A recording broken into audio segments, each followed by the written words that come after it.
नमस्ते, मैं हूं doctor Neha Agarwal, consultant physician Akola से। मैं इस वीडियो में आपसे आज पोस्ट कोविड सिम्टम्स के बारे में बात करना चाहूँगी। हम जानते हैं कि पिछले 1.5 साल से पूरी दुनिया और हमारा देश भी कोविड जैसी भारी समस्या से जूझ रहा है। हमारे देश में, इंडिया में पिछले 1.5 साल में आज की डेट तक 3 करोड़ 11 लाख से भी ज़्यादा जो लोग हैं वो कोविड से सफ़र हो चुके हैं। उनमें से 3 करोड़ 3 लाख से भी ज़्यादा केसेस, ज़्यादा कोविड पेशेंट्स कोविड से रिकवर भी हो चुके हैं। ऐसा देखा गया है कि कोविड से रिकवर होने वाले पेशेंट्स में से 70 से 80% से भी ज़्यादा जो पेशेंट्स हैं उनमें एक्यूट सिम्टम से रिकवर होने के बाद में भी कुछ ना कुछ शारीरिक या मानसिक समस्या चलती रहती हैं जो उनको डेली अपनी नॉर्मल रूटीन लाइफ में नहीं आने देती, एक हेल्दी लाइफ नहीं जीने देती। तो पहले ये जानना ज़रूरी है कि पोस्ट कोविड सिम्टम्स या पोस्ट कोविड फेज है क्या।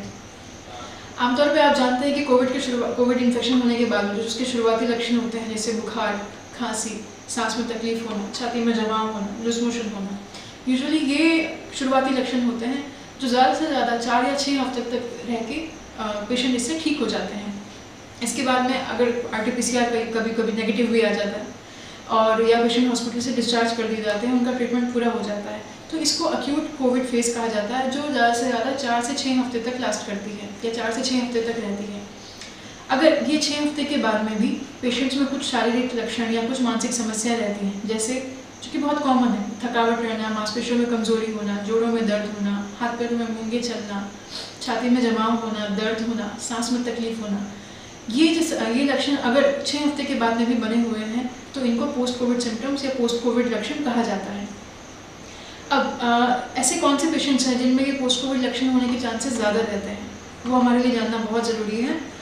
जैसे कि जिनकी उम्र 60 साल से ज़्यादा है, जो लंबे टाइम से diabetes, high blood pressure, kidney की बीमारी, ऐसी बीमारियों से जूझ रहे हैं। तीसरा, जो हार्ट पेशेंट्स हैं या लंबे टाइम से पैरालिसिस जैसी बीमारी से जूझ रहे हैं।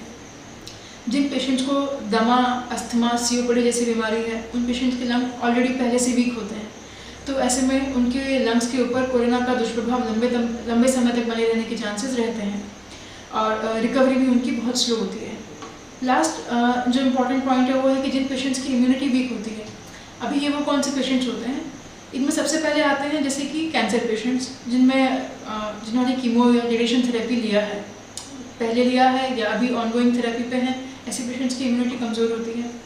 दूसरे पेशेंट्स जो लंबे टाइम से किसी न किसी बीमारी की वजह से स्टेरॉयड थेरेपी ले रहे हैं, वो भी पेशेंट्स पोस्ट कोविड सिम्टम्स होने के लिए ससेप्टेबल होते हैं।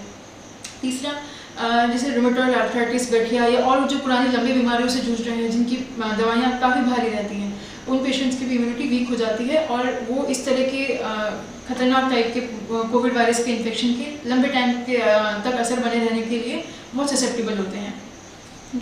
तो ऐसे पेशेंट्स को प्लीज़ ध्यान रखिए कि कोविड के एक्यूट सिम्टम्स यानी कि कोविड के शुरुआती सिम्टम्स से रिकवर होने के बाद में भी बराबर मेडिकल फॉलोअप की ज़रूरत है, ताकि उनमें पोस्ट कोविड फेज में होने वाले सिम्टम्स को टाइमली डिटेक्ट किया जा सके, टाइमली ट्रीट किया जा सके और इन बीमारियों के साथ में उनकी लाइफ और ट्रबलसम ना हो, ये हम अश्योर कर सकें।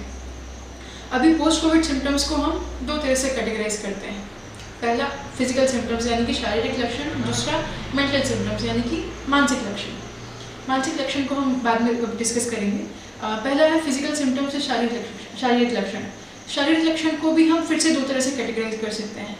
पहला, माइल्ड सिम्टम्स यानी कि हल्के स्तर के जो लक्षण रहते हैं, जैसे कि जोड़ों में दर्द होना, मांसपेशियों में दर्द होना, कमजोरी होना, थकान होना, हाथ पैरों में मूंगे चलना, ये हल्के स्तर के लक्षण होते हैं। तो ज़्यादातर केसेस में पेशेंट के द्वारा ये इग्नोर कर दिए जाते हैं कि ये टाइम के साथ में कई बार रिकवर भी हो जाते हैं, लेकिन अगर ये लंबे टाइम तक बने रहें तो ये आपकी रूटीन लाइफ को बहुत अफेक्ट करते हैं। आप अपनी डेली एक्टिविटीज़ या जो रूटीन एक्टिविटीज़ किया करते थे या जो आपका जॉब रिलेटेड एक्टिविटीज़ है, आप उनको उसी क्षमता से, पुरानी क्षमता से नहीं कर पाते हैं। तो इसलिए इनके लिए टाइमली मेडिकल अटेंशन लेना, ट्रीटमेंट लेना बहुत ज़रूरी है। दूसरा, कभी कभी ये जो लक्षण है, ये भले ही माइल्ड लक्षण है या हल्के लक्षण है, लेकिन इनके साथ में कुछ अंदरूनी बीमारियाँ दूसरी छुपी हुई अगर हैं तो ये आगे जाके सीरियस रूप ले सकते हैं। तो प्लीज़ इनके लिए टाइमली दिखाइए और अपनी लाइफ को नॉर्मल बनाइए।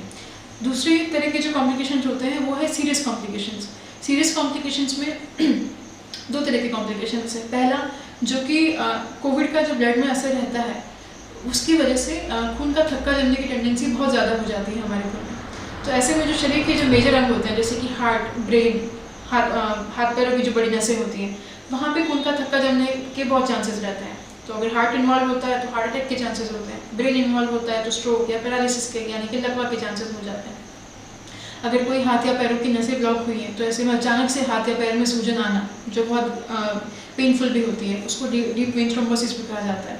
उसके अलावा हमारे पेट की जो खून की नलियाँ होती हैं उनमें सडनली ब्लॉकेज अगर हो जाए तो अचानक से पेट में तेज़ दर्द होना, पेट में फुलावट होना, ये सीरियस कॉम्प्लिकेशंस खून का थक्का जमने की वजह से हो सकता है।